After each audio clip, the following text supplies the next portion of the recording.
Só um minutinho aqui. Tá? Responda aí só. Tá, então tá iniciada a gravação. Essa aula de hoje, na verdade, eu vou mostrar para vocês um sistema de transferência de arquivo, né, que é o FTP. Tá? O que vocês vão fazer não precisa ser um FTP. O FTP é um sistema bem complexo. Né? Entendi. Não trata especificamente do trabalho, não. Caraca, é muito confuso você fazer o de transferência de arquivo. Parece simples, né? Não é, parece, tipo assim, a teoria a gente sabe toda, né? Mas quando a gente vai fazer o código, tem código que ele não aceita, fala que não tem identificação, aí é mó rolê. Por isso que eu falei, vamos começar Tô logo. quebrando a cabeça aqui. Mas também qualquer dificuldade que for tendo, você vai perguntando lá no fórum, essas coisas. Beleza. Bom, então vamos lá. A gente faz parte aí da disciplina, a gente vê algumas aplicações na internet. Né? Semana passada a gente viu web. Tá? Vamos começar hoje vendo transferência de arquivo e depois a gente continua vendo alguns outros tipos de aplicações. Vou preparar aqui melhor a tela.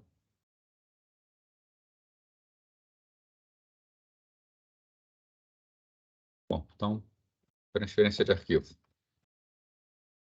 Bom, o protocolo de transferência de arquivos oficial da internet, né? Vamos falar, não existe assim um oficial, né? Mas o que foi desenvolvido, o mais antigo que tem, é o FTP, né? O File Transfer Protocol. Ele é um protocolo antigo, né?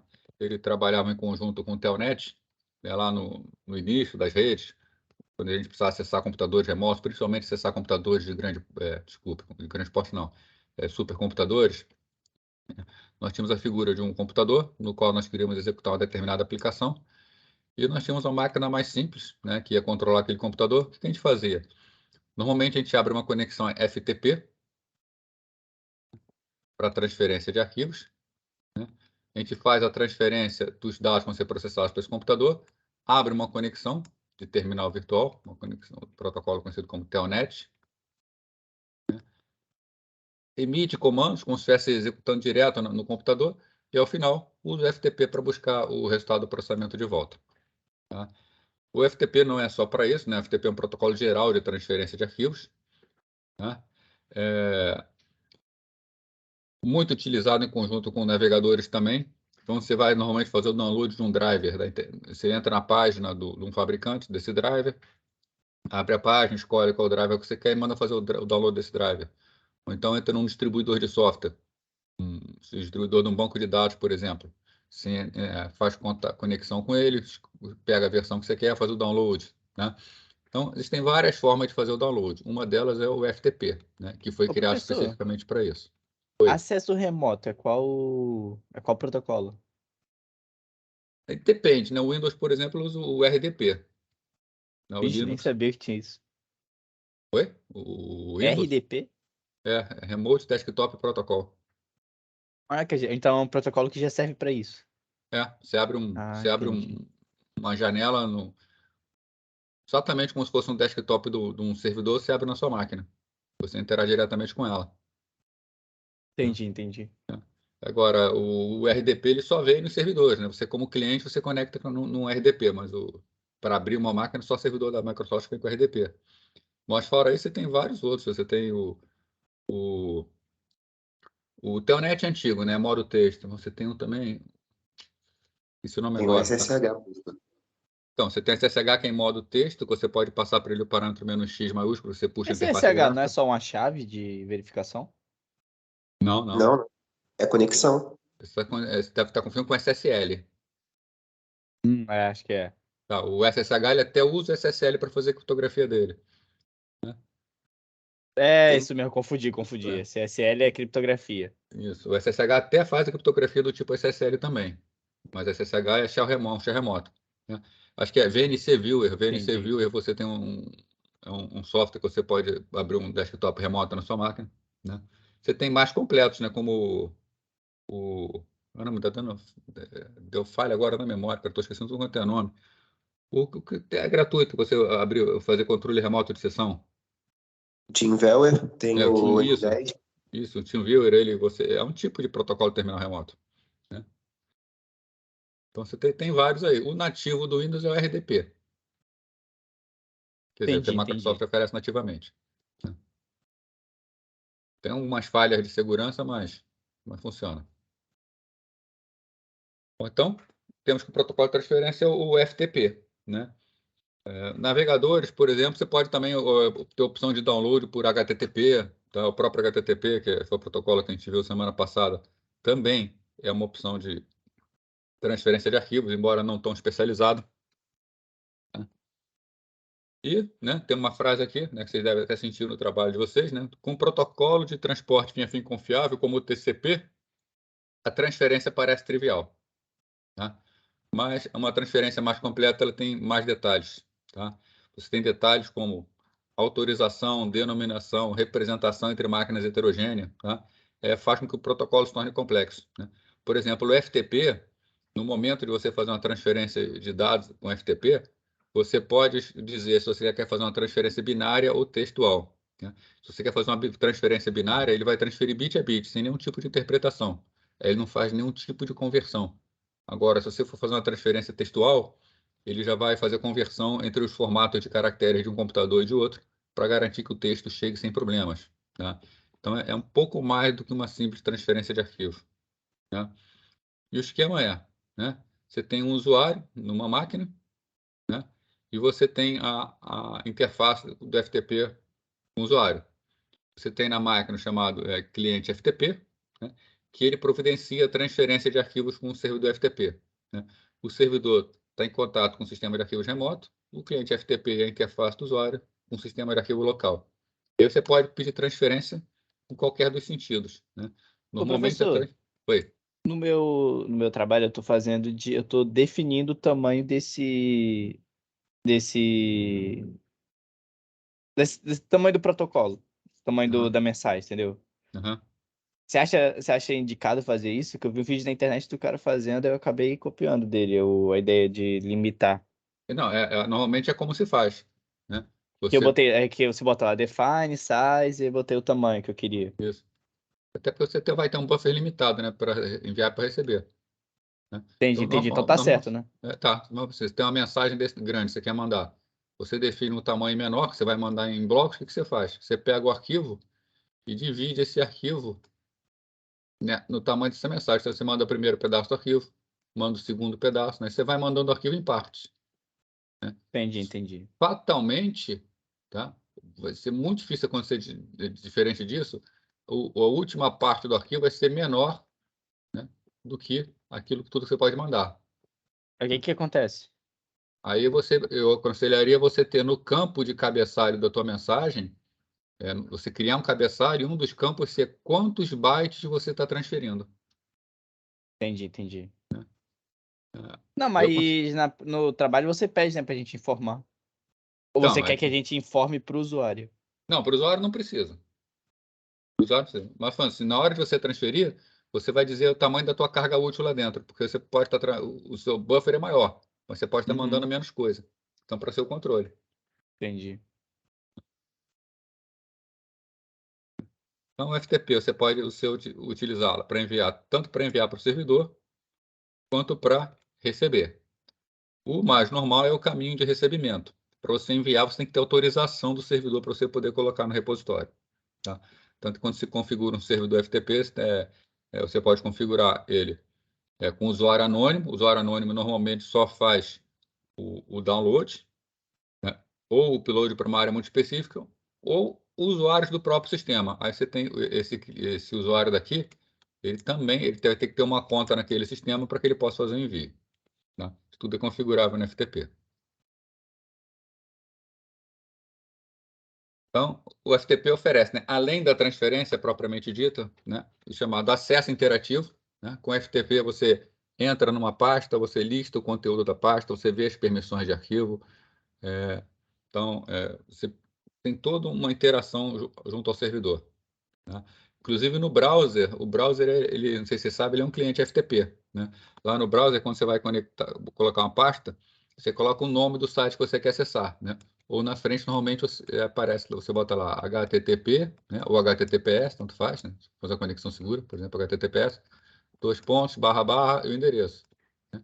Se você tem um servidor FTP, você pode no seu browser e botar lá FTP, e o endereço que você quer acessar, né? Com isso, o teu browser vai listar o conteúdo da raiz do servidor FTP e você pode ir clicando em cima e entrando e saindo de determinadas pastas, navegando pelo servidor FTP. Tá? Então, aquilo que está lá na frente do browser, né, quando você diz o protocolo, você pode estar escolhendo o protocolo que você vai usar. Tem também especificação de formato e representação, que eu já comentei com vocês, né, transferência binária, transferência textual, né? Tem controle de autenticação. Quando você faz uma conexão, toda conexão FTP ela é autenticada, né? Você pode até fazer uma conexão que você diz que você não quer autenticação, mas o cliente automaticamente autentica com um usuário chamado Anonymous, né? Anônimo em inglês. Tá? E o servidor FTP vai autorizar ou não essa conexão anônima. A maioria dos servidores autoriza porque são servidores gerais para download de arquivo. Bom, os clientes TCP, tá? Para se conectar a um processo servidor, aguarda por conexões e cria processos escravo para tratar cada conexão. Tá? O que é isso? Você, quando faz a conexão, né, o servidor está aguardando pela conexão. Então, é igual que a gente viu pelo TCP aqui. Tá? O FTP, ele recebe uma conexão por uma porta. Né? Essa porta é uma porta de controle, na qual ele pode navegar, fazer tudo. No momento que você pede uma transferência de arquivo, ele abre uma conexão escrava e tudo vai acontecer por essa conexão escrava. Tá? Inclusive com portas bem conhecidas. Né? Bom, então o escravo aceita... Por que ele faz isso? É para facilitar o tratamento, para facilitar a paralelização. Né? Isso é até uma técnica do próprio TCP. Você tem um processo aguardando por conexões, né? Você tem duas formas. Se você conecta com esse processo, né, algumas coisas podem acontecer. Ou o processo trata só dessa conexão e não trata de mais nenhuma, ou o processo ele aceita várias conexões e ele vai ter que trabalhar todas elas em paralelo, seria um processo bastante complexo. Ou a forma que é mais fácil, que é adotada pelo TCP, pela FTP e pela maioria dos servidores, que é você recebe uma conexão, o processo pai, que está guardando conexões, cria um processo filho, esse processo filho herda essa conexão e ele trata essa conexão. Assim, toda vez que chega uma nova conexão, né, essa nova conexão abre um novo processo e todas elas tratam sempre com um processo filho. Então, o processo pai fica só guardando conexões e ele cria filhos para tratar cada conexão. Fica mais fácil trabalhar assim. Entendi. Seria a mesma coisa que um conceito de sessão, quando você está conectando o banco de dados, porque conexão mesmo no banco de dados, você só tem uma. As transações são feitas por sessões. Seria Isso. mais ou menos a mesma ideia? Mais ou menos, não é exatamente isso não, mas o conceito é parecido. Tá, Né? obrigado. Você cria um filho para cuidar da sessão, né? Senão ficaria muito complexo para o processo pai cuidar de todas as sessões ao mesmo tempo. Uhum. Né? Isso facilita muito a programação, né? Porque, na verdade, o que você faz? Você cria um programa que... são duas formas diferentes de programar. Ou você cria um programa que faz tudo ao mesmo tempo, ou você cria um programa muito mais simples que só trata uma conexão. É muito mais fácil trabalhar criar um programa que só trata uma conexão. E aí, sempre que chega uma conexão, você coloca uma instância nova desse programa no ar. Né? Então, a programação ela fica bem mais simples. Entendi. Valeu, professor. Obrigado. Então, o escravo aceita e trata a conexão de controle do cliente, né? Mas usa um processo ou processos adicionais para tratar a transferência de dados à parte. Né? Então, aquilo que eu estava comentando com vocês. Né? Cria um processo que é só para cuidar de uma conexão, e mesmo nessa conexão, quando é aberta uma transferência de arquivos, a transferência de arquivos acontece por uma outra conexão à parte. Tá? Isso foi a opção do pessoal que desenvolveu. Né? Então, nós temos, na verdade, duas conexões. Uma conexão que é chamada conexão de controle, que transporta os comandos e informa ao servidor qual arquivo será transferido, e a conexão de transferência de dados, que realiza a transferência de dados em paralelo. Tá? Isso aqui também tem outra vantagem, né? É que você está com uma conexão de controle, você pode, por exemplo, pedir o download de um arquivo. Quando você pede download de arquivo, o servidor abre uma nova conexão e começa a fazer o download desse arquivo. Enquanto por uma segunda conexão ele está fazendo o download, você continua com a primeira conexão navegando pelo servidor. Né? Então, você consegue paralelizar com muita mais facilidade as coisas lá na FTP.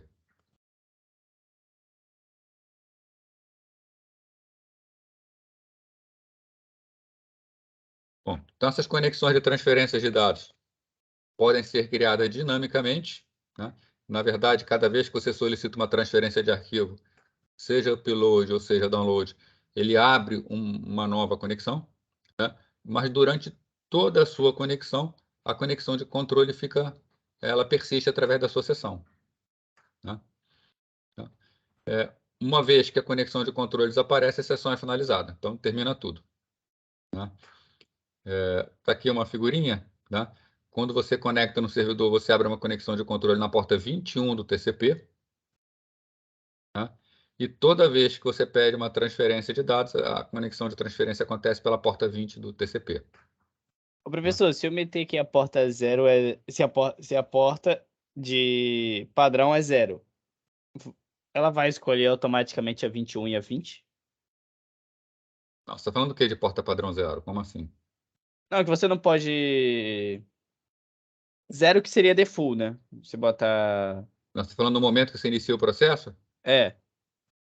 No caso, essa porta 0 seria no lado do cliente. Né? Do lado do cliente, você Mas bota no servidor 0. já estaria definido, né? O servidor ele sempre vai botar essas portas. Cara, e acho que esse é o maior problema desse programa, cara, que é você entender o que separar, entendeu? Separar um do outro. Uhum. Exatamente. É porque o cliente ele pode estar em qualquer porta. Então, você coloca a porta 0, que na verdade não vai usar o 0, vai ser sorteado na porta aleatória. Né? Por exemplo, a porta 2231.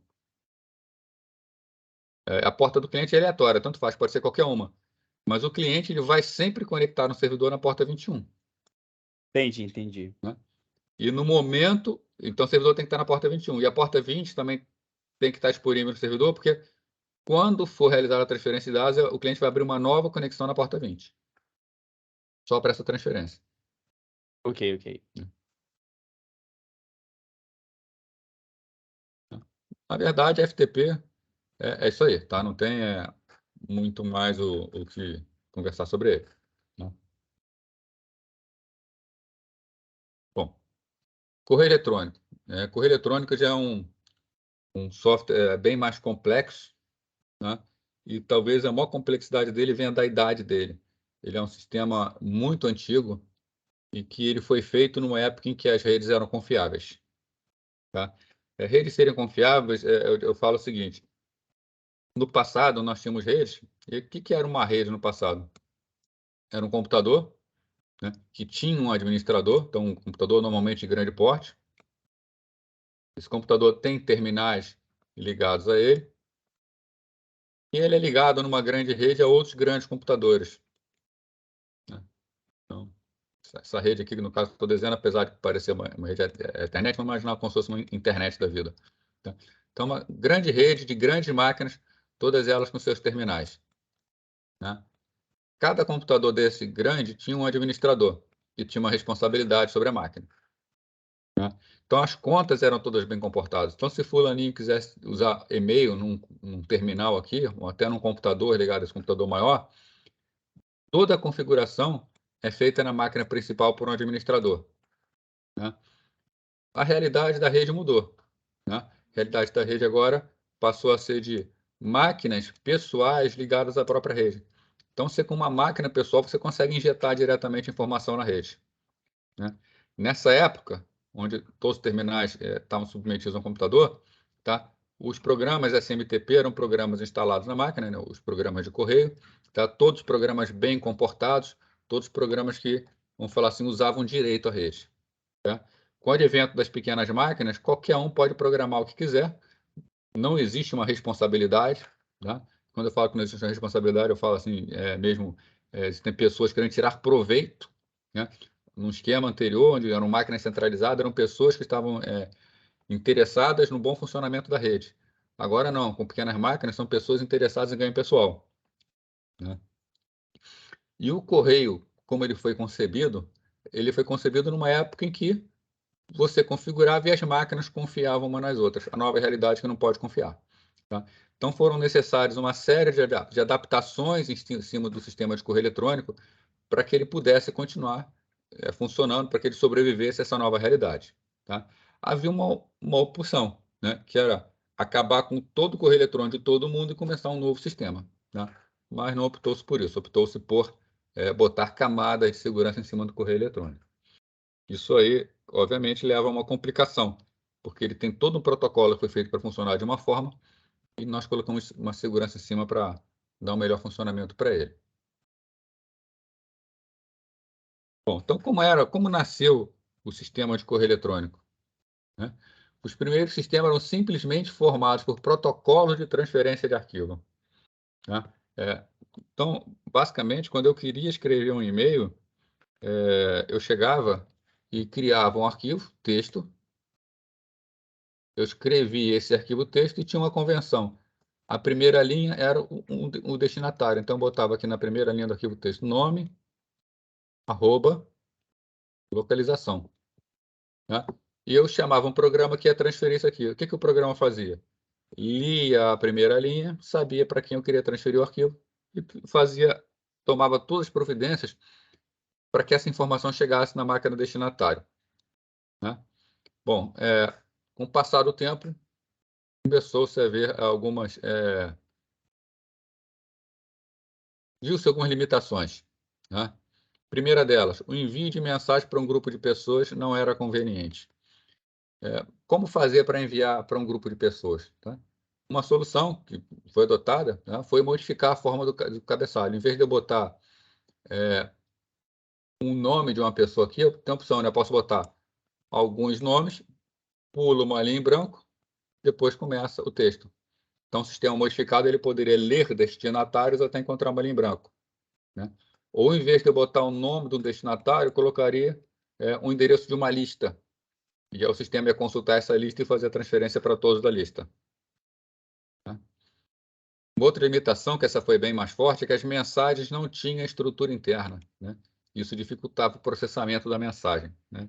A gente vai ver a estrutura interna de uma mensagem para poder facilitar uma forma de processar essa mensagem. Então, por exemplo, assuntos, datas, código da mensagem para poder sincronizar com outras. Então, uma série de informações. Né? Uma terceira limitação, o sistema nunca sabia se uma mensagem havia chegado ou não. Tá? Depois foi implementado o mecanismo que permitia você saber se a mensagem chegou no destinatário ou não. Mas aí isso acabou virando, na verdade, um problema de privacidade, que muitas pessoas não queriam que essa informação chegasse, até para evitar de se fazer testes para ver se o endereço de e-mail era válido ou não. Então, apesar de ter sido implementado, a realidade hoje é você não ter a confirmação, embora ainda possa funcionar, tá? Você possa, no seu cliente, configurar para fazer as confirmações, se o outro lado pedir, é claro. Tá? Não é mais o padrão. Né? Não, e uma quarta limitação importante, não era possível enviar mensagens com mistura de texto e multimídia. Tá? O máximo que se tinha na época é que, como o sistema de correio eletrônico ele é todo voltado a texto ASCII, existia um programa chamado UU Encode. Tá? Então, UU Encode. Se você quisesse mandar, por exemplo, uma imagem, um arquivo binário, você tinha que passar o seu arquivo por esse programa chamado UU Encode. Ele transforma o seu programa binário num programa textual, ele transforma em texto ASCII. Tá? E aí você coloca num arquivo de e-mail, outra pessoa vai receber esse texto ASCII, mas ela está sabendo, ó, isso é um programa que foi codificado com o encode.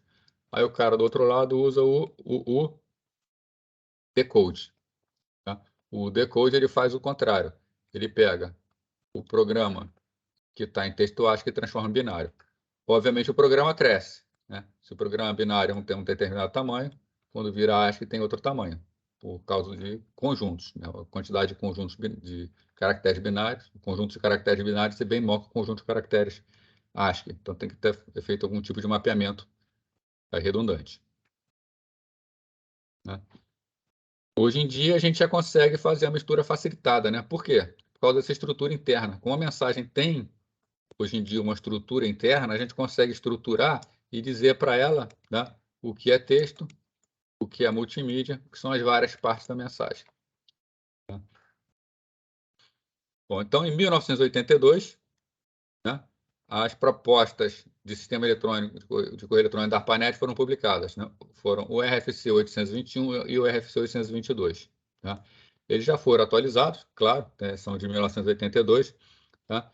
Mas o 821 ele descreve um protocolo de transmissão, então ele formaliza o protocolo de transmissão, o SMTP, né? E o RFC 822, como é a mensagem que o SMTP vai transferir. Tá? Repara que em 1982 já foi uma primeira formalização. Né? Isso aqui que eu estou falando é antes de 82.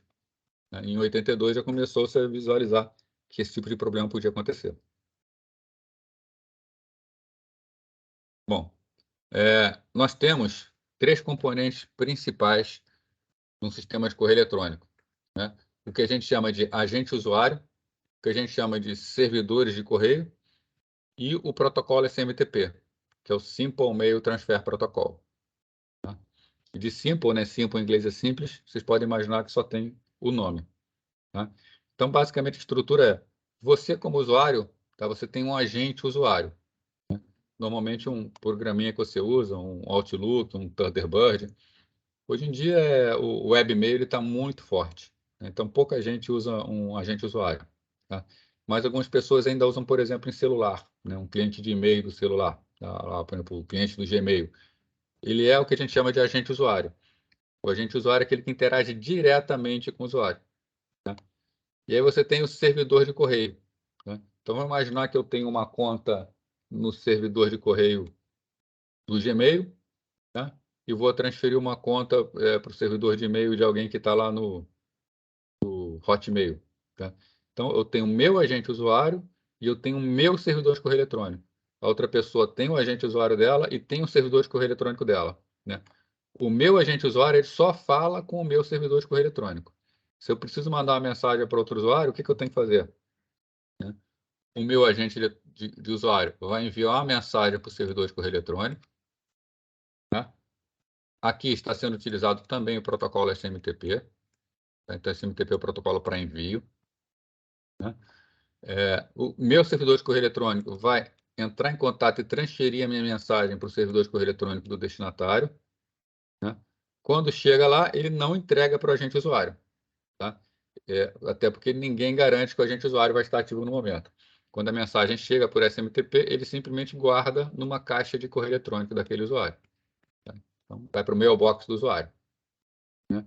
Quando o usuário resolver ler as mensagens, o usuário entra em contato com a mailbox dele e puxa a mensagem para ele. Né? Então, os 2 primeiros passos foram utilizados o SMTP. No último passo aqui é algum protocolo de leitura de e-mail, normalmente POP3 ou IMAP.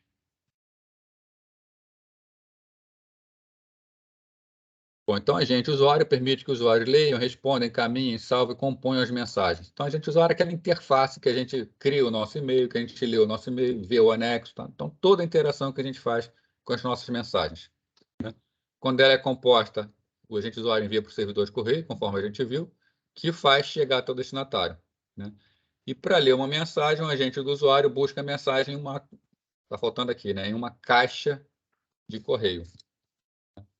Está aqui para corrigir as slides, né? Então, em uma caixa correio, que é conhecido como mailbox.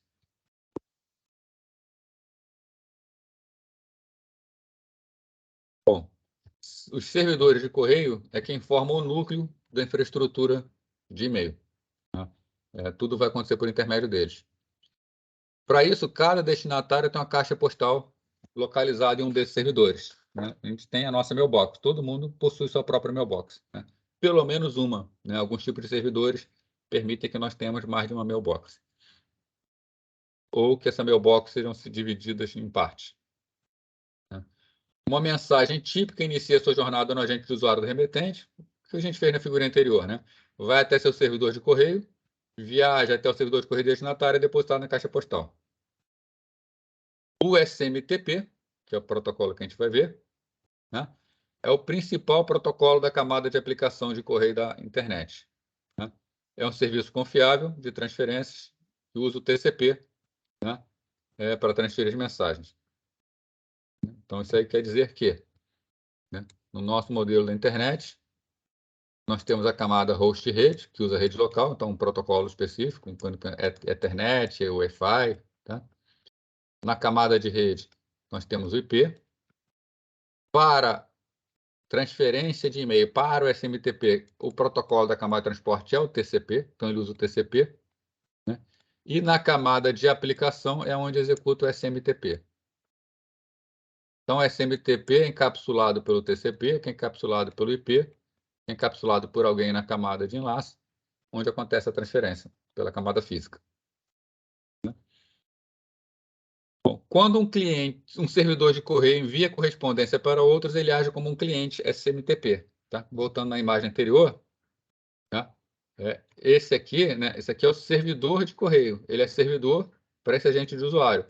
Mas quando ele transfere mensagem para outro servidor, ele está agindo como um cliente. Quando o servidor recebe correspondência de outros, ele age como um servidor SMTP. Tá? Então, o SMTP ele define muito claramente quem é cliente e quem é servidor. Tá? Por isso que a gente está vendo essa distinção aí. Então, o SMTP. Né? Atualmente, o SMTP é definido pela RFC 5321. Tá? Ele é uma tecnologia antiga que possui certas características arcaicas, né? Eu já conversei com vocês a razão disso. Né? Uma das características que eles vão falar que são arcaicas, que ainda permanece, é que ele restringe o corpo e o cabeçalho de todas as mensagens ao formato simples de ASCII 7 bits.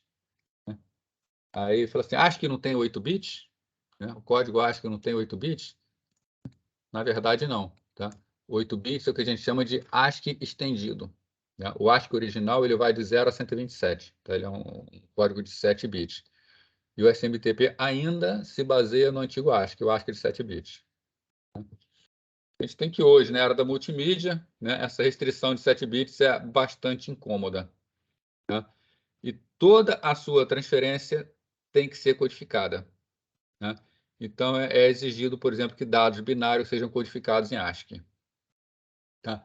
Existem algumas formas padrão de codificação. Né? Vou comentar com vocês duas aqui, tá no nosso texto, mas comentar rapidamente. Tá? Uma delas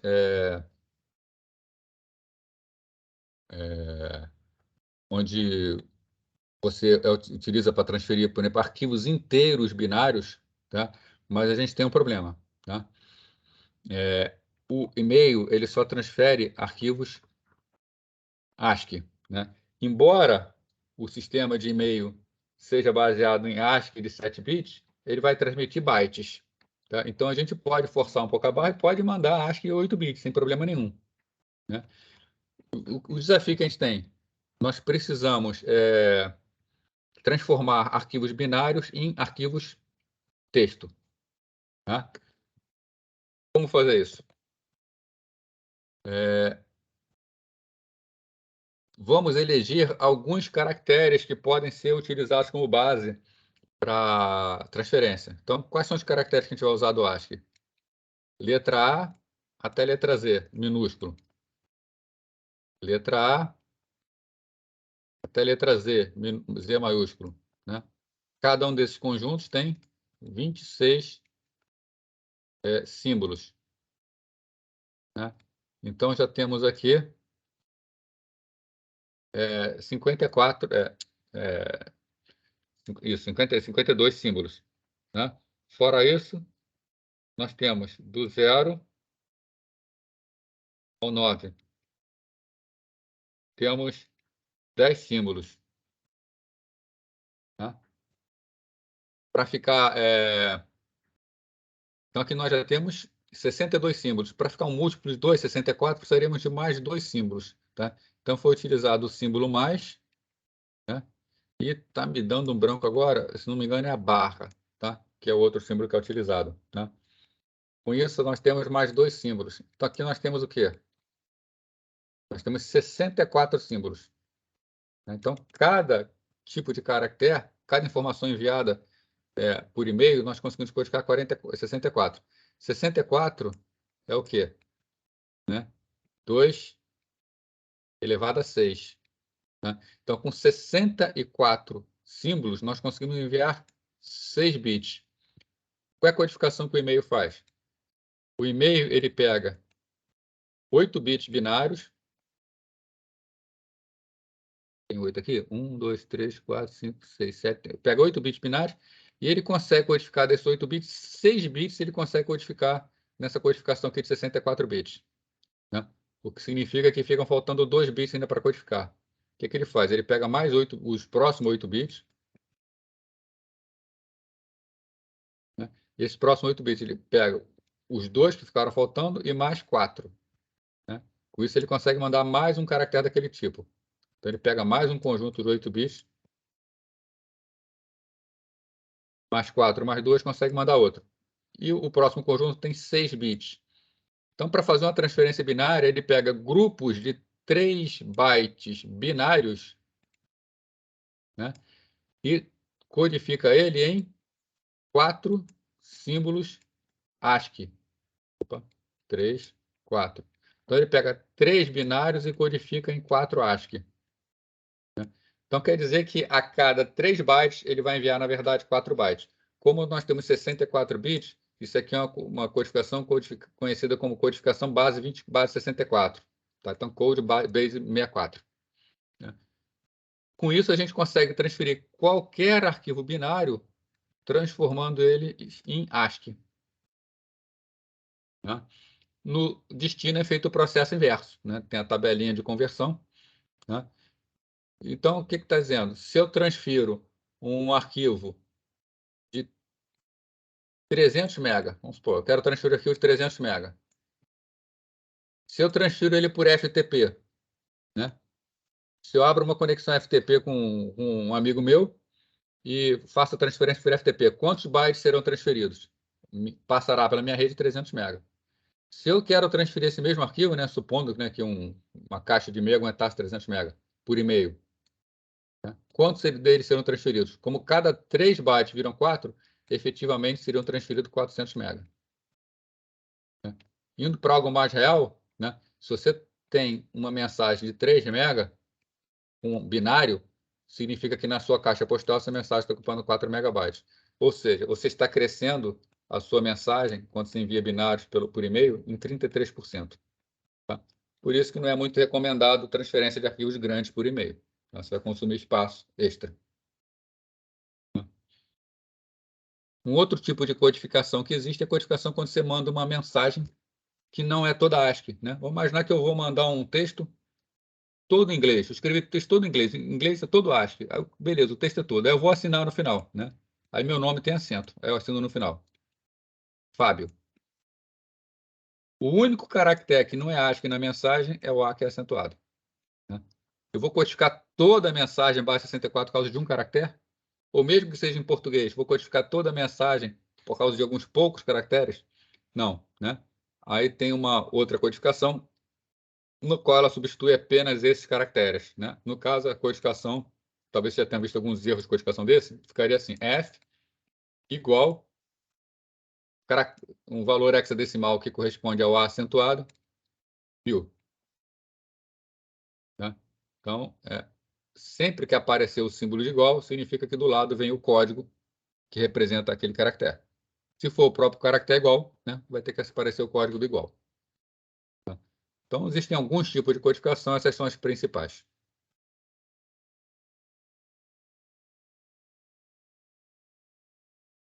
Bom, então, como é o funcionamento do SMTP? Né? O SMTP faz o TCP estabelecer uma conexão com a porta 25. Né?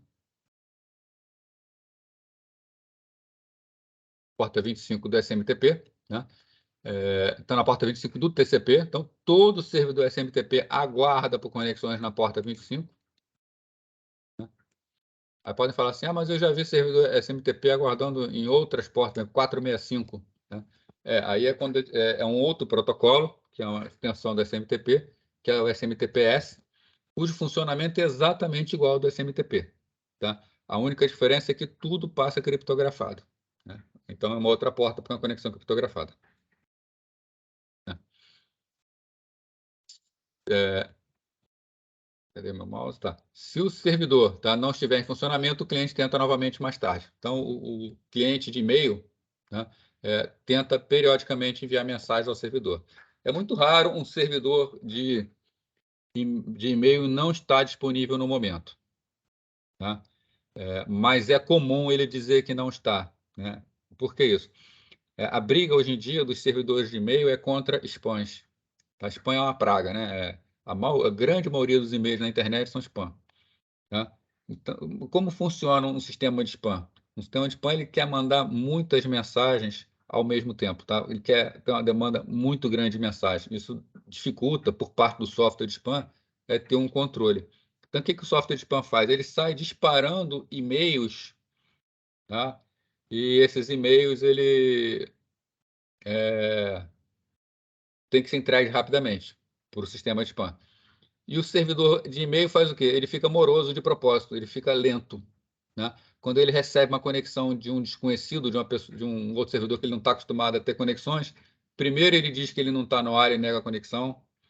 Depois, quando se conecta novamente, ele fala que o usuário não existe, ou fala para tentar mais tarde. Ou seja, o servidor de e-mail ele tem uma inteligência que ele cria dificuldades para o cliente que está conectando com ele nas primeiras vezes. Né? Porque é uma característica do servidor de e-mail, sempre que não conseguir entregar, ficar insistindo. E para o software do spam é muito difícil ficar fazendo isso. Então, quando é um servidor legítimo, ele começa a recusar, começa a demorar. Tá? Mas, em algum momento, com insistência, ele aceita. Ele vê, pô, você está insistindo, deve ser um servidor legítimo. Então, ele aceita, tá? E a partir desse momento, ele passa a aceitar novos envios desse servidor. Tá? Então, é uma das técnicas. Tá? Pode parecer que não é muito eficiente, mas funciona muito bem contra a grande maioria da disseminação de spam. Né? E por isso até que quando a gente às vezes cria um servidor novo, coloca ele no ar, a gente vai mandar mensagens para ele, as primeiras mensagens demoram um pouco a chegar. Ele já começa a assumir esse comportamento. Tá? Alguns, outros não. Tá ok isso aí? Espera que agora que eu estou vendo que eu estou sem o chat, não sei se alguém está perguntando alguma coisa. Não, beleza, já abri aqui o chat. Bom, então, uma vez estabelecida a conexão, o servidor e o cliente trocam alguns procedimentos de apresentação. A gente vai ver como são os procedimentos de apresentação. É quase como uma conversa entre duas pessoas. Tá? Durante essa fase, o cliente SMTP indica o endereço de e-mail do remetente ou do destinatário, ou seja, quem está mandando, para quem está mandando. Né? E o servidor vai ver se ele vai aceitar ou não com base nessas informações. Né? Se houver novas mensagens, o cliente vai repetir todo esse processo, tá? De apresentação, para enviar e tudo mais. Tá? Se não houver mais mensagens, o cliente encerra a conexão. Tá? Então, cabe ao cliente encerrar a conexão quando não tem mais nada a enviar.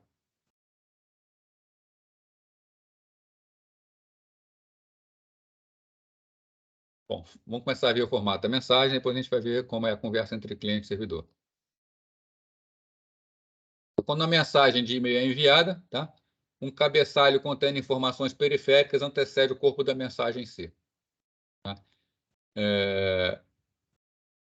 Você vai ver na página seguinte, né? Só para comentar, né? Quais são as informações periféricas? É quem está mandando, quem vai receber, para quem vai mandar cópia, caminhos por qual passaram no meio do processo. Tá? Então, são uma série de informações que são trocadas entre servidores.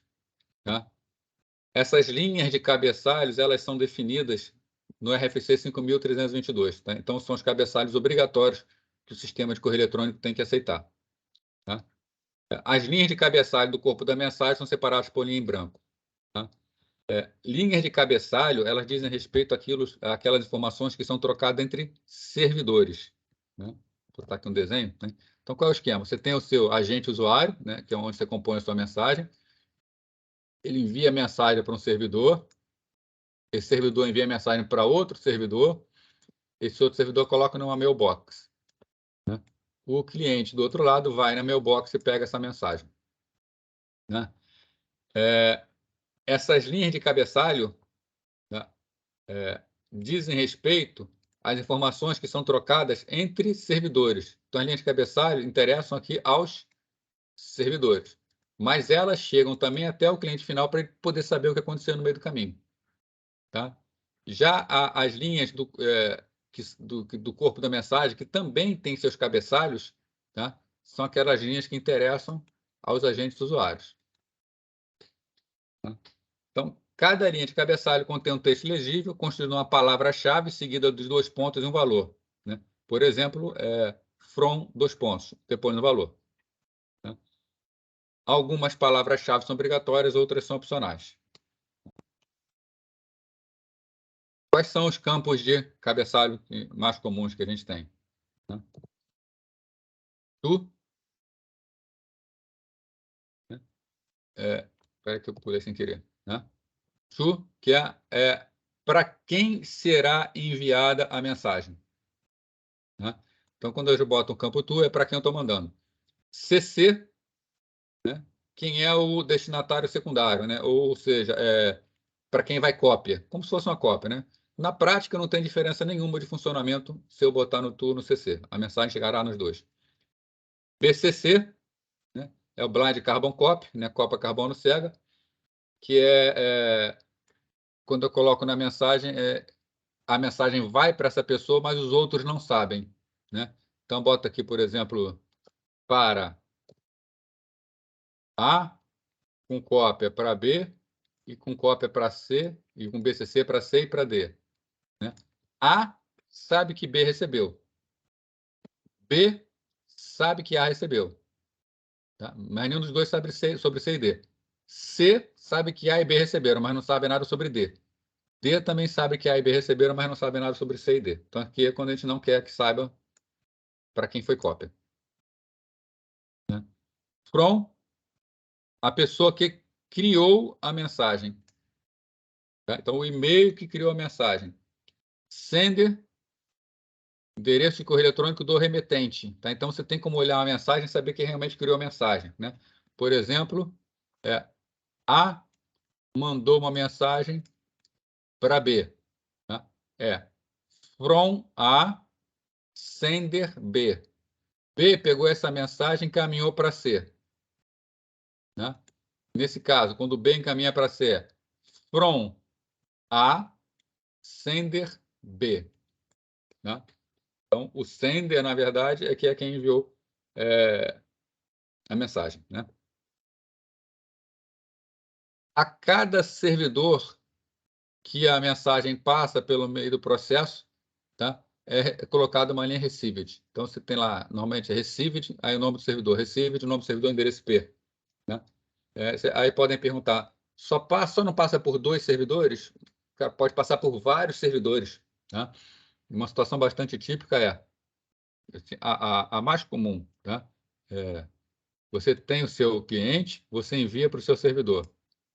Aí esse servidor já coloca uma linha received. Tá? Primeira linha received. Né? Vou botar aqui. Uma linha received. Esse servidor manda para o anti-spam local. Anti-spam não, desculpa. Para o antivírus local. Aí o antivírus coloca a linha received dele, que ele recebeu. O antivírus fala, está limpa. O antivírus manda de volta para o servidor. Aí bota a linha terceira, a linha received. O servidor manda para o servidor destinatário. Uma quarta linha received. O servidor destinatário manda para um servidor, pode ser até um processo dentro da própria máquina, que agora sim, o anti-spam. O anti-spam coloca o received, é a quinta. O anti-spam responde, é sexto received. Aí ele agora manda para o antivírus. Né? O antivírus vai trabalhar o sétimo received. O antivírus manda de volta o oitavo received. Né? Então, numa transferência normal, tá? Que passa pelo antivírus dos dois e passa pelo anti-spam do destinatário, tá? Você tem 8 linhas received numa mensagem de e-mail. Tá? E você consegue rastrear linha a linha o que está acontecendo. Tá? Inclusive, o anti-spam ele coloca dentro do received também chance de ser spam, né? A estimativa dele. Que o software anti-spam, na verdade, trabalha por estimativa. Ele estima 80% de chance de ser spam. Você decide se quer cortar ou não. Então, um exemplo de cabeçalho aqui, né? From Alice de crepes para Bob hambúrguer, tá? Assunto buscando o significado da vida, tá? Exatamente como aparece no e-mail. Tá? As mensagens também podem conter seus próprios campos, tá? Então, aqueles cabeçalhos anteriores eram os cabeçalhos que interessava aos servidores, mas tem mensagem que interessa aos clientes de e-mail efetivamente, né? Por exemplo, data e hora que a mensagem foi enviada. Reply to, endereço de correio eletrônico para onde a resposta deve ser enviada. Então, se a mensagem tiver um reply to, mesmo que eu tenha mandado de um e-mail, se você clicar em responder, ela vai responder para outro e-mail. Né? Message ID é um número exclusivo da mensagem, que ela pode ser usada para referência posterior. Então, Message ID é que identifica uma mensagem, tá? Ela é criada pelo seu software de cliente. Tá? Em reply to, é o ID da mensagem que a resposta será enviada. Então, você tem o ID da mensagem que você enviou, e o in reply to, você está respondendo, dizendo, eu estou respondendo como referência a essa mensagem aqui. Tá? Então, esse ID pode ser utilizado, por exemplo, utilizado por alguns servidores atuais para agrupar mensagens que são sobre o mesmo assunto. O campo reference tá referências a outras mensagens, né? Quando houver uma série de mensagens em grupo. O usuário ele pode definir palavras-chave, se ele quiser, tá? Para o assunto. E o subject, né? O assunto da mensagem propriamente dito. Né? Após esse cabeçalho, vem uma linha em branco. E em seguida, começa o corpo da mensagem. Sempre em ASCII. Tá? Sempre código ASCII. Se for um arquivo binário, ele vai ter que estar codificado em ASCII.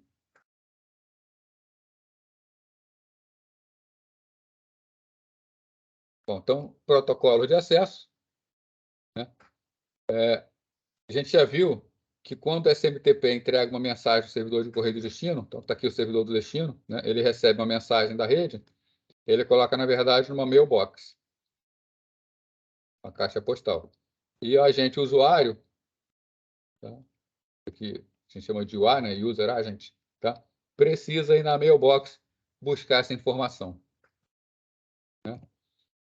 Nos primeiros sistemas, tá? O usuário lia correspondência entrar no servidor. Né? Então, por que o funcionamento é esse?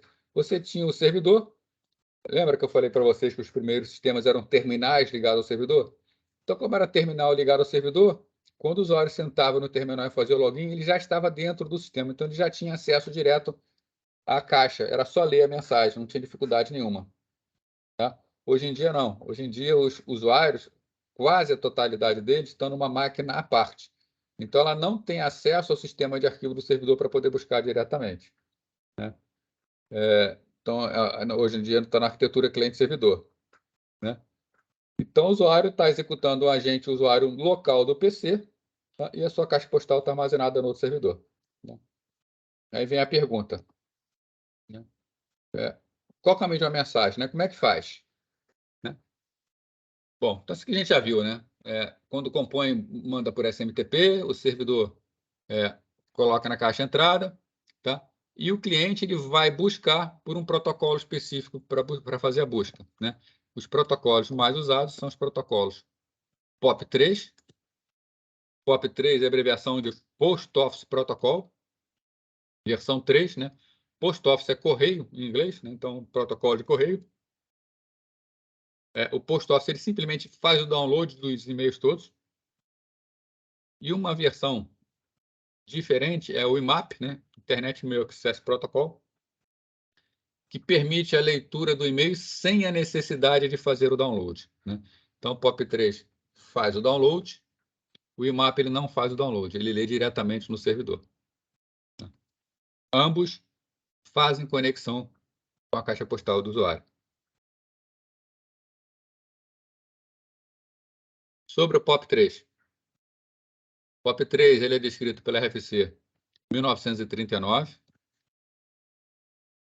Então, só entrar lá que a gente vê a descrição dele. Estabelece uma conexão TCP. Então, a gente pode ver que todos os protocolos de correio eletrônico utilizam o TCP, né? Porque o correio eletrônico é um sistema que necessita que os dados não sejam corrompidos, e o TCP vai garantir isso para ele. Então, estabelece uma conexão TCP com o servidor na porta 110. Né? Então, o servidor... Então, a máquina que é servidor SMTP, normalmente também é servidor POP3, para que seus clientes possam pegar. Né? Depois que é estabelecida uma conexão, tá? Entre alguns estados. Né? Primeiro estágio é de autorização. Assim que há a conexão, você tem que se autenticar com usuário e senha. Tá? Assim como nós temos o POP3, nós temos o POP3S. O POP3S é o POP3 seguro. Essa fase de autorização aqui no POP3 é feita em claro. Tá? Feita em claro significa que a sua senha não é criptografada. Né? Se você quiser ter um sistema mais seguro, que não corra riscos de alguém descobrir a senha dos seus usuários, o interessante é que você configure nele não o POP3, mas sim o POP3S. Né? E o seu cliente vai ser obrigado a também usar o POP3S. Tá? Hoje é uma realidade na internet, hoje em dia o que se usa mesmo é o POP3S. Depois que é feito o login do usuário, que entrou com usuário e senha, tá? Entra uma fase que a gente chama de transações, né? Que lida com a coleta de mensagens, com a marcação de mensagens para exclusão. Né? Então, o POP3 é o seguinte, você quer ler mensagem, você marca as mensagens que você quer ler, você quer apagar alguma mensagem, você marca as mensagens que você quer apagar, você sai fazendo uma série de marcações. É o que a gente chama de fase de transações. Né? Depois dessa fase, você manda efetivar. Aí ele vai fazer a chamada atualização. Né? Aquilo que você mandou fazer o download, ele faz o download. Aquilo que você mandou apagar, ele vai apagar. Né? Normalmente, essa fase aqui, né, de autorização, transação, atualização, fica oculta ao usuário. Né? Você, quando vai configurar um servidor, um cliente de correio, melhor dizendo, né? Configurar um servidor, um cliente de e-mail, você já configura ele, você bota o usuário sem, você já dá instruções. Ó, faz o download do meu arquivo, das minhas mensagens, e deixa uma cópia no servidor por 7 dias. Né? Deixa uma cópia lá por 7 dias, que eu posso depois querer voltar por alguma razão. Né? Então, automaticamente, o seu software ele já marca para fazer o download daquilo que tem novo e já marca aquilo que tem mais de 7 dias para ser excluído. Mas você pode também interagir. Né? Também pode baixar a mensagem específica, eliminar apenas as mensagens que não são desejadas, então você marca aquela que você não quer. Tá? Você pode fazer o download da mensagem sem os vamos chamar assim, anexos da mensagem. Você recebe um texto que tem um anexo muito grande. Você só sabe isso que está lá no servidor. Você quer ver o que é essa mensagem antes de baixar o anexo. Você pode pedir para ele baixar só a mensagem, ele traz só o texto, aí você lê a mensagem e fala, isso é spam, não me interessa. Aí você apaga a mensagem inteira. Tá? Então, é o funcionamento que o POP3 permite. Tá? A principal característica do POP3 é que ele vai trazer as mensagens que estão no servidor para a sua máquina, tá? Para ser tudo local. Outra versão de acesso é o IMAP. Então, para um usuário que a conta de correio é sempre acessada a partir de um único computador, tá? Então o POP3 ele é perfeito, tá? Funciona muito bem. Tá? Agora, tem pessoas que têm alguma conta de correio eletrônica, tá? E que querem acessar a partir de mais de um local, então quer utilizar uma máquina pública, né? Quer ler seu e-mail a partir de uma máquina que é compartilhada por outras pessoas. Tá? Aí pode não ser conveniente baixar as suas mensagens nessa máquina. Tá? O IMAP é mais aconselhado nesses casos. Né? O IMAP pressupõe que todas as mensagens ficarão no servidor e fornece mecanismo para ler as mensagens no servidor. Tá? O IMAP é muito fácil de imaginar para quem nunca utilizou. Né? Quem usa o webmail, o webmail, na verdade, ele nada mais é do que uma interface web para um cliente IMAP. Tá? Tudo que o webmail faz, o IMAP faz. Então, você vai... quer ver a sua lista de mensagens, ele mostra para você. Você quer ler o seu e-mail, ele mostra o seu e-mail. Você quer fazer o download de um anexo, o IMAP faz o download. Tá? Então, é tudo que o IMAP faz. Tá? Então, hoje em dia, né, os webmails implementam o IMAP. Tá?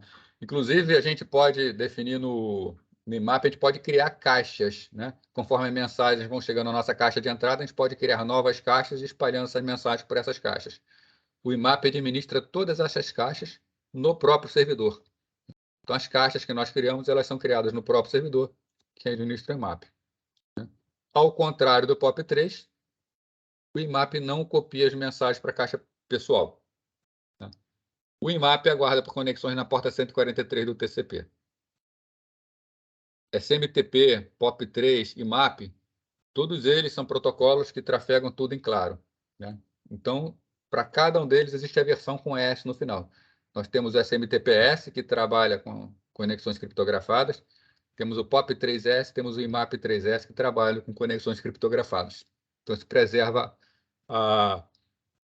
vamos falar assim, sigilo da mensagem, né?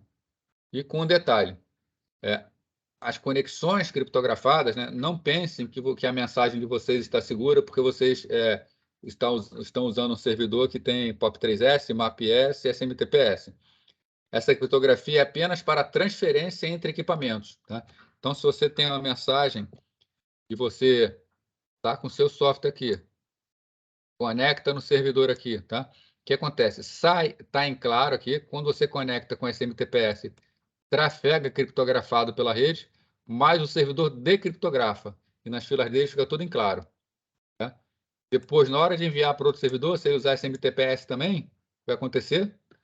Trafega tudo criptografado, mas na hora que esse cara bota na caixa postal, fica em aberto, fica em claro. Né? Na hora que o teu parceiro vai lá ler a mensagem, ele conecta lá com o POP3S ou IMAP-S, vai trazer criptografado, né? E aqui, obviamente, você vai ter que abrir para ler. Mas por todos esses servidores, tá? E na caixa postal, a mensagem não permanece criptografada. Se o assunto é sigiloso, você tem que ainda por fora botar um esquema de criptografia seu, um esquema próprio. Tá? Ô, professor, Oi? desculpe interromper o senhor. É Não, que eu vou fala aí. precisar ir para ir para a empresa onde eu trabalho, porque deu um problema de segurança lá. O senhor pode anotar meu nome na chamada de hoje? Ah, não, se você entrou, vai estar na lista, não tem problema não. Ah, então tá bom, obrigado. Não, Obrigado pela aula, professor. não. Bom, então vamos lá. O webmail. Tá? A gente está vendo aqui protocolo de acesso. O webmail ele não é um protocolo. Tá? Ele não é um protocolo. Mas é uma forma muito utilizada, então eu coloquei aqui para a gente comentar também. Tá? Ele é apenas uma forma que alguns sites da web oferecem para que seus usuários possam ler as mensagens de correio eletrônico de uma forma mais fácil. Né? Então, no webmail, o usuário abre uma página, entra com identificação e senha e utiliza, né? Tal qual o IMAP. Né? Na verdade, tá? A gente fala que é de forma parecida um cliente MAP, mas, na verdade, os servidores de correio eles implementam apenas uma interface e por trás dele está o protocolo IMAP conversando com o servidor de correio eletrônico. Aqui, a privacidade no correio, tá? Não tinha. Então, é o que eu comentei agora há pouco com vocês, né? Quando uma mensagem de correio é enviada, geralmente ela transita por vários hospedeiros até chegar ao destino, né? Qualquer um deles pode ler o conteúdo, né? A única forma de a gente obter privacidade é criptografar a mensagem, tá? Existem algumas formas de criptografar, né? O que aconteceu no histórico da internet é que os órgãos oficiais demoraram muito a padronizar uma forma de você trocar mensagem de correio eletrônico. Né? O que os usuários faziam era criptografavam com software qualquer, combinava com um coleguinha do outro lado, mandava mensagem, esse coleguinha decriptografava. Tá? Até que uma pessoa, tá? Foi uma pessoa mesmo, esforço de uma pessoa, tá? Desenvolveu um sistema que foi o PGP, né? Que é o Priority Privacy, tá? Que ele é um sistema, tá? Então, PGP está aqui, tá? Em que ele é um sistema de chaves em que você não precisa ficar criptografando mensagem a mensagem. O que você faz é, você instala o PGP na sua máquina e você cria a sua chave. Você vai ter uma chave privada e uma chave pública, né? Você coloca na internet para todo mundo quem é a sua chave pública. E você guarda contigo a sua chave privada. O esquema de criptografia dele é o seguinte: você criptografa com a chave privada, ou melhor dizendo, tá? Esse é o esquema, tá? Não, exatamente isso, tá? Você criptografa com a chave privada e decriptografa com a pública. Só que você publicou a sua chave pública e você tem a sua privada, tá? Do outro lado, você tem o seu parceiro que também tem a chave privada dele, né? E ele publica uma chave pública dele, né? Então, vocês dois publicaram as chaves de vocês. A chave pública, obviamente, dos dois são diferentes. A pública e a privada são chaves, tá? Então, vou chamar aqui, ó, privada 1, privada 2. Você tem a pública 1, que é do primeiro, e a pública 2, que é do segundo. A criptografia ela é feita com a chave pública. Só com a chave pública a gente consegue criptografar. Tá? E ela é decriptografada com a chave privada. Tá? Por que o esquema é esse? Você criptografa com a chave pública, só quem consegue decriptografar é quem é o parceiro dessa chave pública. Então, só quem decriptografa essa chave é essa daqui. Né? Então, se o 1 quer mandar para o 2, o que ele faz? Ele vai na internet, pega a chave pública de 2, criptografa, manda a mensagem criptografada, todo mundo pode ler à vontade, que só esse destinatário vai conseguir decriptografar. Tá? Então, você criptografa não com a sua chave, mas com a chave do outro. Tá? O PGP ele é um sistema de administração de chaves que é o seguinte, você cria o chamado chaveiro, onde você tem a chave de todas as pessoas com as quais você se comunica de forma criptografada, e quando vocês trocam mensagem, você nem se preocupa em mandar criptografar. Né? O PGP ele já verifica que os dois têm chaves compartilhadas, ele criptografa automaticamente e já vai criptografado para o outro lado. Então, um ganho muito grande, uma facilidade muito grande para quem quer trabalhar com criptografia. Né? Bom, com o sucesso do PGP, né, o pessoal da ETF percebeu lá o furo que estava dando de não ter, eles definiram o sistema dele, que foi chamado PEM, Privacy Enhanced Mail. Né? Depois surgiu do grupo GNU, né? Um outro software, o pessoal da GNU é bom de trabalhar com letrinhas, né? Eles queriam fazer, na verdade, eles sempre convidam, né? Como o desenvolvedor do PGP já tinha um sistema funcional, a GNU perguntou, pô, você não quer colocar o seu software como parte do nosso repositório? Né? Porque o software é dele, mas é gratuito, deixa todo mundo usar, ele recusou. Então, o pessoal da GNU fez uma sopinha de letra, em vez de PGP, chamou de GPG, GNU Privacy Guard, que faz a mesma coisa. Tá? Eu arriscaria dizer, tá? Nunca vi nenhuma estimativa, que hoje em dia a maioria das pessoas usam o GPG. Tá? Mas são todos compatíveis, né? Então, para quem quer mandar mensagens privadas, tá? Por e-mail, o GPG é um bom sistema. Para isso funcionar, você precisa ter um chaveiro, um local, um repositório público de chaves para funcionar. Tá? Existem vários por aí, tá? Se você baixar o software GPG, você pode botar a sua chave. Então, na verdade, qualquer um vai poder mandar mensagem para você. Né? Você não precisa nem publicar a sua chave para outras pessoas. Basta você publicar a sua chave no chaveiro desse e associá-la ao seu e-mail. Assim, se uma pessoa quiser te mandar uma mensagem criptografada, ela faz uma busca na internet, ela encontra a sua chave pelo seu e-mail e ela já te manda a mensagem criptografada e você decriptografa. Tá? É bastante fácil de utilizar. Tá ok? Isso aí, pessoal?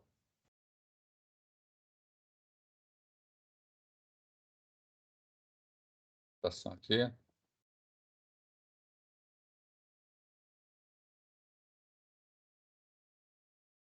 A última que a gente vai ver aqui da camada de aplicação é o funcionamento do DNS.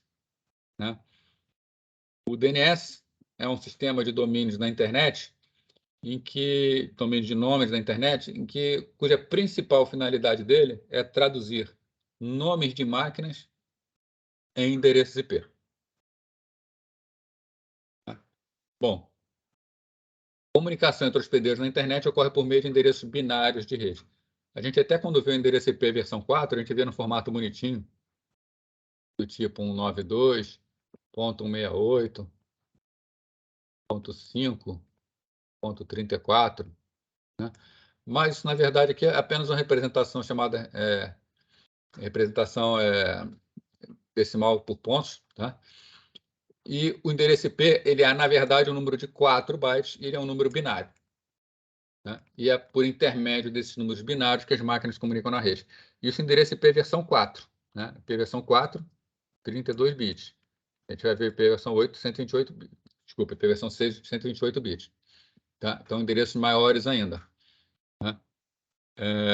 Então, para uma máquina se comunicar com outra, é claro que o hospedeiro precisa conhecer o endereço. Né? Uma máquina precisa conhecer o endereço da outra.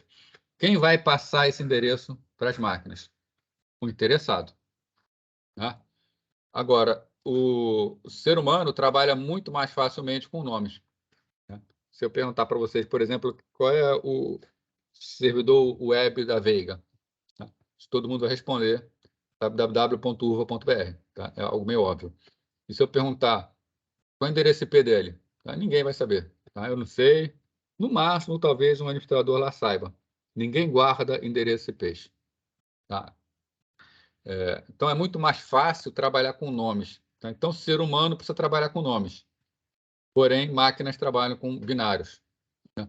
O objetivo do DNS é fazer essa tradução de nomes em endereços binários.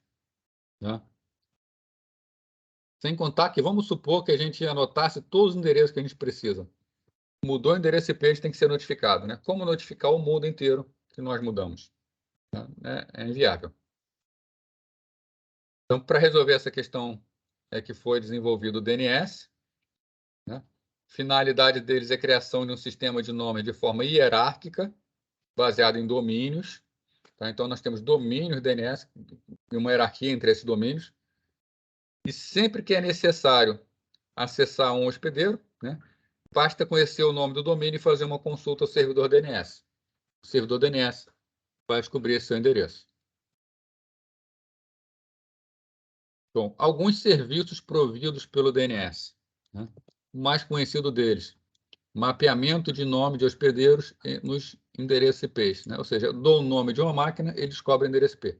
www.urba.br, eliminar endereço IP. Tá? Mas existem algumas outras atribuições. Ele também pode dar apelidos para máquinas. Tá? Às vezes, nós temos máquinas que precisam ser chamadas com nomes diferentes, ou nós queremos máquinas diferentes fazendo a mesma coisa, então a gente pode botar apelido, tá? Elas sendo a mesma máquina. Né? Identificação de servidores de correio eletrônico.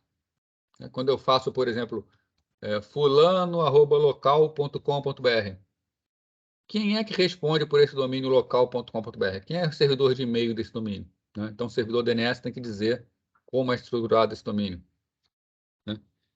Ele pode fazer distribuição de carga de uma forma bastante arcaica, mas é funcional. Tá? Se eu quero uma distribuição de carga simples, eu posso utilizar o servidor DNS para isso. Né? Eu boto, por exemplo, várias máquinas respondendo pelo mesmo domínio, cada uma com endereço IP diferente.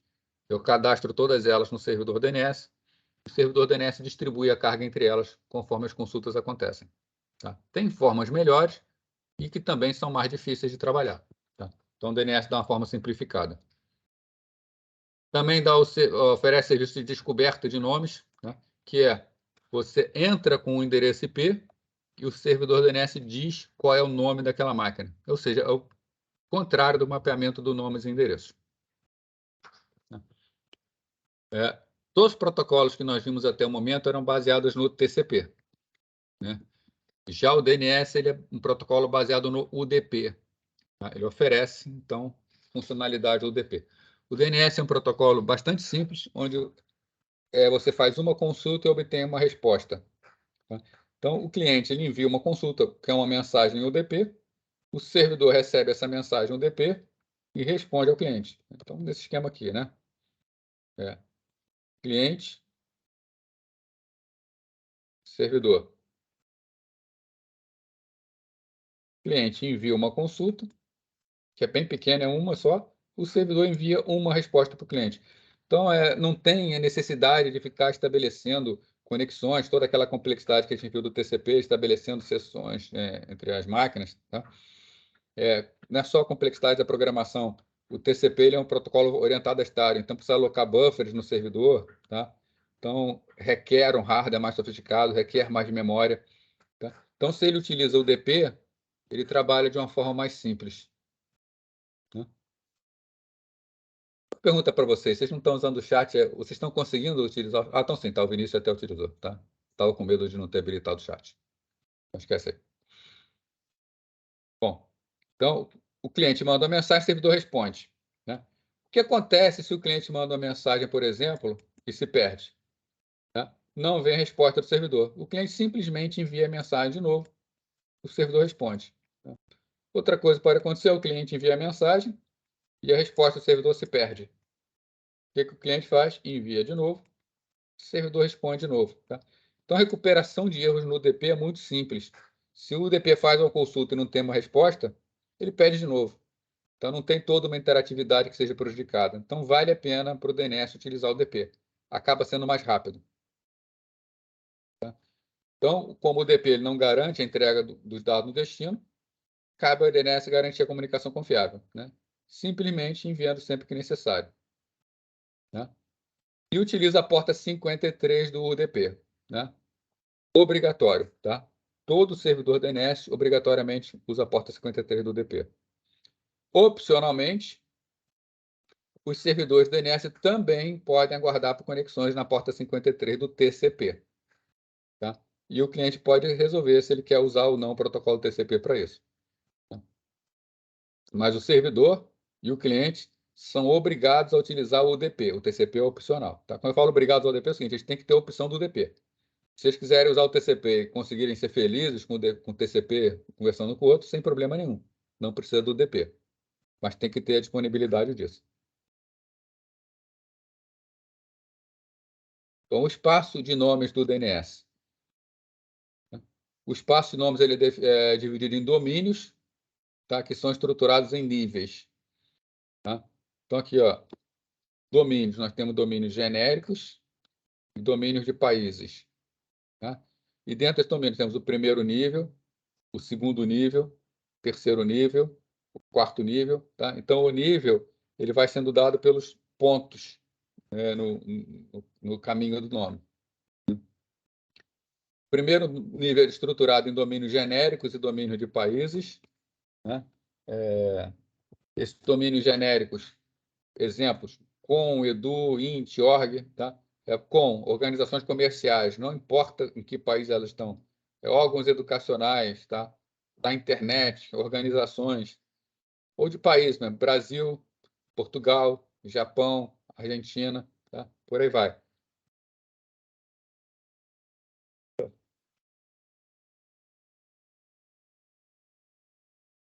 Cada domínio tem seu nome definido pelo caminho entre ele e a raiz. Tá? Então, por exemplo, os componentes do domínio são separados por pontos. Então, Então, o servidor web do Sistema Único de Saúde seria o quê? www.sus.gov.br. Tá? Sabendo que www é uma máquina, o domínio é sus.gov.br. Cada domínio controla como são criados seus subdomínios. Se eu registro um domínio, eu não preciso pedir autorização de ninguém para criar subdomínios. Isso depende apenas de mim. Tá? Então, e eu crio quantos subdomínios eu quiser. Tá? Nomes de domínios não fazem distinções entre letras maiúsculas e minúsculas, tanto faz, eu posso botar maiúsculo e minúsculo, não vai dar na mesma.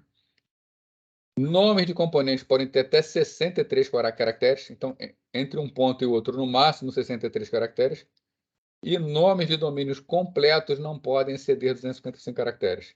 Respeitando essas regras, eu posso criar quantos domínios eu quiser dentro do meu domínio. Professor, Oi. então a restrição no subdomínio, que algumas hospedagens colocam, de você poder botar só, por exemplo, 100, 200, é uma restrição da empresa que está fazendo a hospedagem, não do sistema em si. É administrativa dele, gestão administrativa dele. Tá. Até se você quiser... É ser mais prefeito de cobrança, né? Se você quiser mais domínio, você vai ter que pagar mais. Ah, mas não é uma limitação da técnica, é uma limitação comercial. Isso. Ah, perfeito. Obrigado, professor. Como é que funciona, então, a resolução de nomes? Tá? Então, o espaço de DNS é dividido em zonas, né, que são, na verdade, os nossos domínios. Né?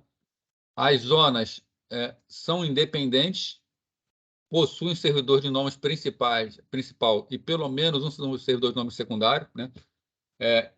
Isso aqui também é uma obrigação administrativa, tá? Para efeito de confiabilidade. Para efeito de funcionamento, eu só preciso do principal. Mas o que acontece? O DNS é o nascimento de tudo. Né? Tudo na internet precisa de resolução de nome.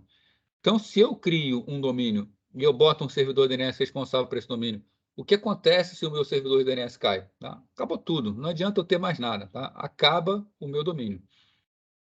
Então, assim, tecnicamente não é obrigatório. Mas quem tem juízo vai ter, no mínimo, um servidor secundário. Para se falhar o principal, o secundário fica respondendo por ele. Tá?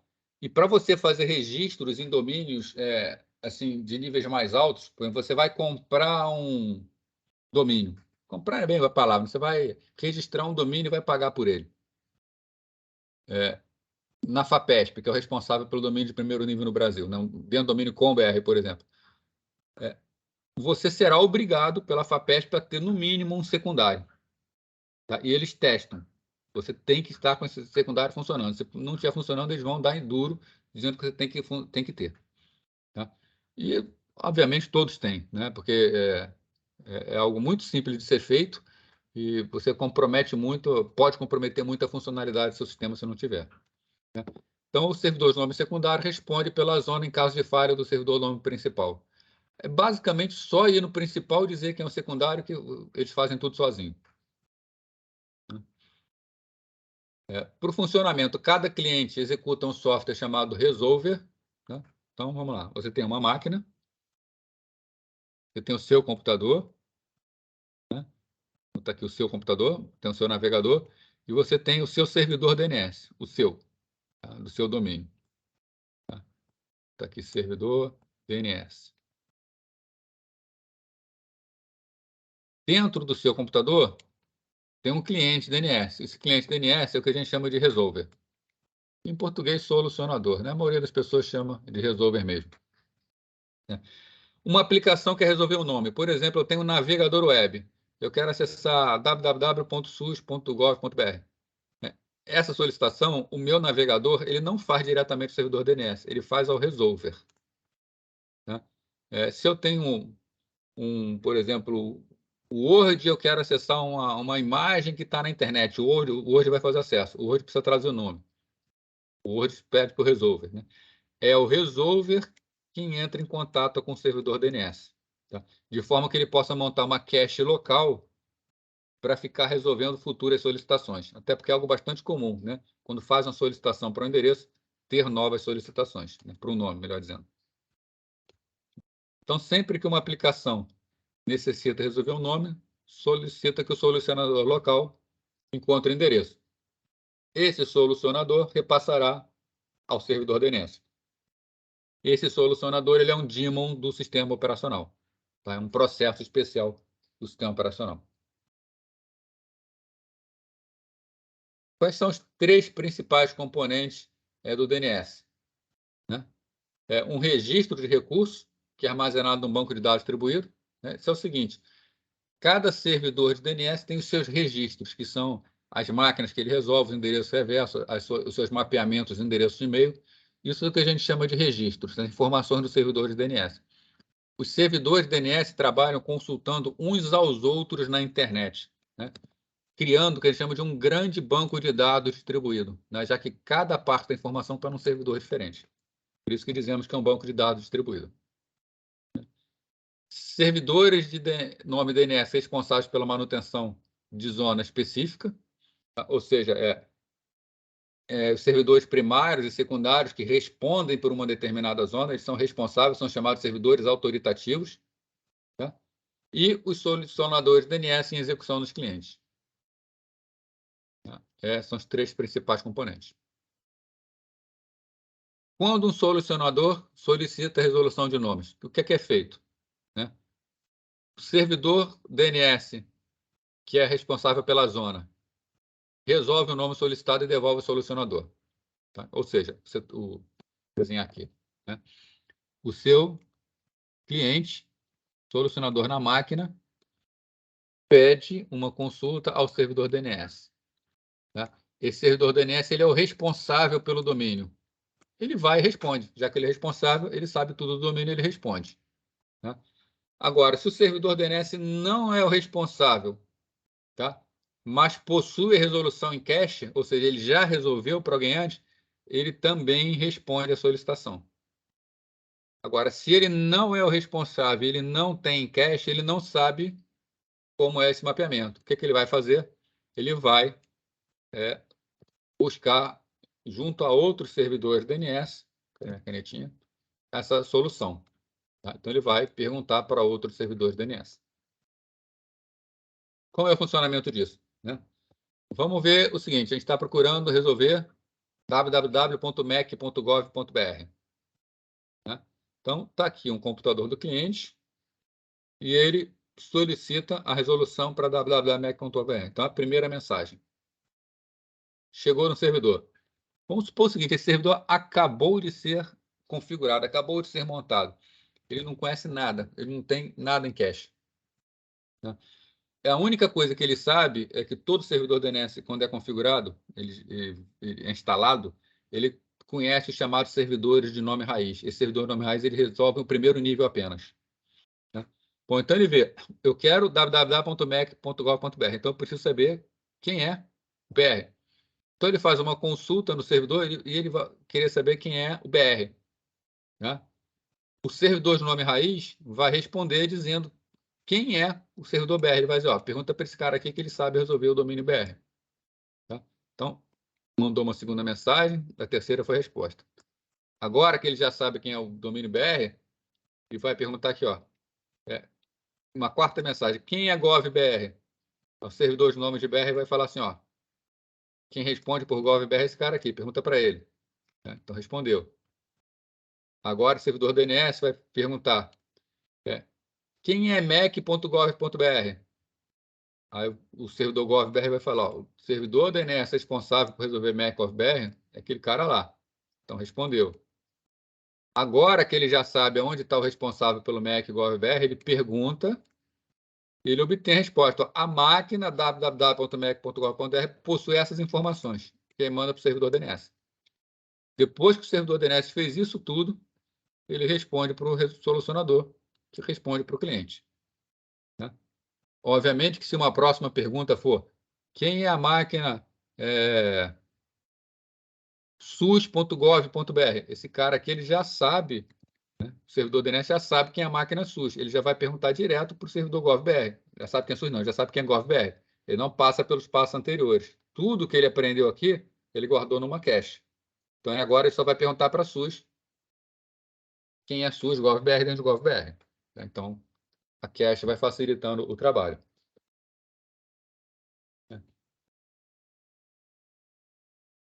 Então, essa aqui é a explicação do que a gente viu lá em cima. Né? Só que tem de novidade aqui é o seguinte, existem dois tipos de consulta, a chamada consulta recursiva e a consulta iterativa. Tá? Esse tipo de consulta aqui é o que a gente chama de consulta recursiva. Difícil de ler, mas recursiva.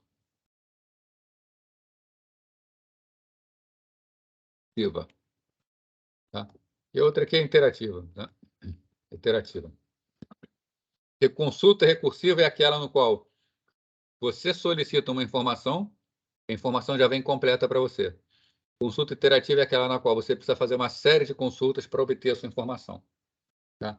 Então, servidores oferecem para alguns clientes, tá, consultas recursivas.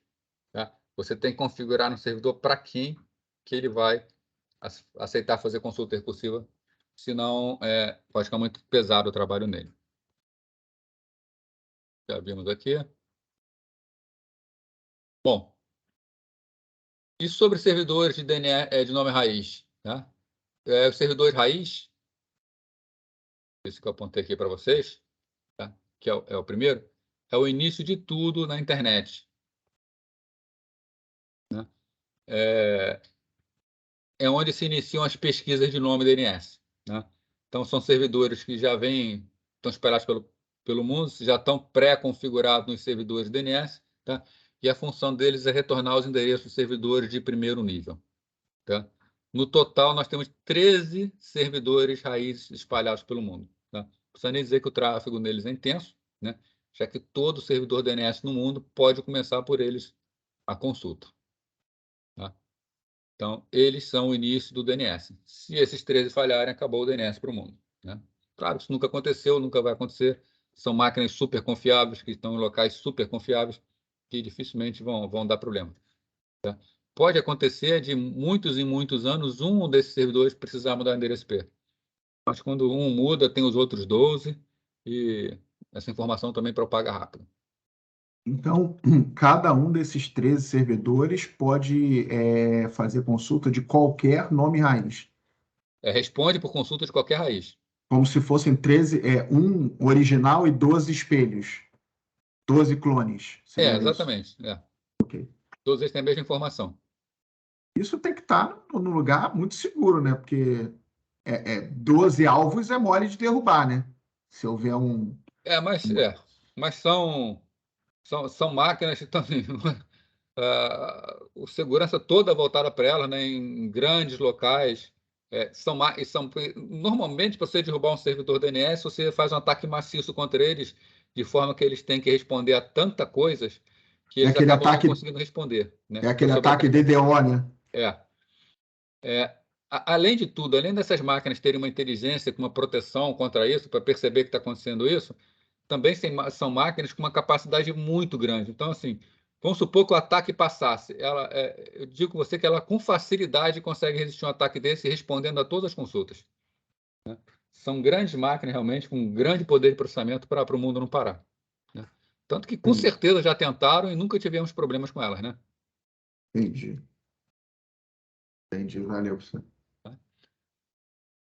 Bom, então, com isso aqui a gente acaba a camada de aplicação, né? A partir da semana que vem a gente vai ver a camada de transporte, a gente vai entrar em detalhes de funcionamento da camada de transporte, vamos ver um pouco a camada de transporte de forma geral, mas vamos concentrar no TCP e no UDP, né?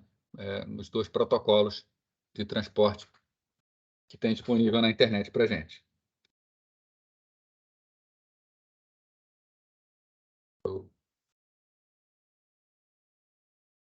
Então, alguém faz alguma pergunta? Tem alguma dúvida ainda? Não, tá tranquilo, professor. Tá, então, beleza. Lembrando aí, né, vocês vão fazendo o trabalho, né, recomendar de novo que iniciem o trabalho o mais cedo possível, né, e tendo dúvida é só ir perguntando aí. Né? Vou encerrar a gravação aqui, disponibilizar para vocês daqui a pouco.